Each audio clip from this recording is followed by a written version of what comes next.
আজকে আমি শিখিয়ে দিব খুবই অল্প সময়ে কীভাবে মাটন রান্না করতে হয়। একদম ম্যাজিক্যাল লেগেছে আমার কাছে, কারণ গরু বা খাসি রান্না করাটা যেমন সময় সাপেক্ষ এবং অনেক কিছু প্রয়োজন হয়, তার মাঝে ঠিকমতো সব কিছু দিতে না পারলে গন্ধটা থেকে যায়, খাওয়া যায় না। তবে মাটনটা আমি এমনভাবে রান্না করে দেখাবো, কোনো গন্ধই নেই। আপনারা ট্রাই করে দেখতে পারেন এবং খুবই অল্প ইনগ্রেডিয়েন্টস দিয়ে খুবই অল্প সময়ে। এর চেয়ে ম্যাজিক্যাল আমি আর এখন পর্যন্ত কিছু পাইনি। আমি যখন জেনেছি আমার কাছে খুবই মজা লেগেছে জিনিসটা। মনে হয়েছে আমি সঙ্গে সঙ্গে এক্সপেরিমেন্ট করেছি এবং আমি নিজেটার ফ্যান হয়েছি। তারপর থেকে আমি রান্না করি প্রায় সুযোগ পেলেই।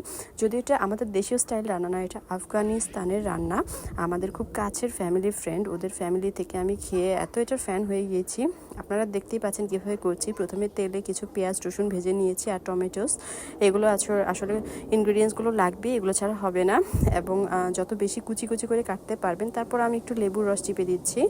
এভাবে হচ্ছে গ্রেভিটা করে নিচ্ছি। গ্রেভিতে খুব কম মশলা দরকার হচ্ছে। আর এদিকে ঢাকা আমার মাটনগুলোকে আমি জাস্ট লেবুর রস আর পানি দিয়ে একটু সিদ্ধ করে নিয়েছি, দ্যাটস ইট। তারপর পানিটা ফেলে দিয়েছিলাম। এটার সব কিছু বের হয়ে গিয়েছে।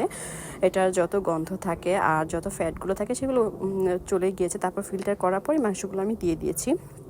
খুবই অল্প সময় লাগে। আর একটু ব্ল্যাক পেপার অ্যাড করবেন, দ্যাটস ইট। তারপরে হচ্ছে আমি একটু এখানে ইয়োগার্ট ইউজ করব, টক দই যেটা, সেটা ইউজ করবেন। তারপর হচ্ছে একটু ঢেকে দিয়ে মোটামুটি 30-45 মিনিটস কষালে এনাফ। মাঝখানে একটু নেড়ে চেড়ে দিতে হবে আর অল্প একটু পানি অ্যাড করতে হবে, কারণ এটা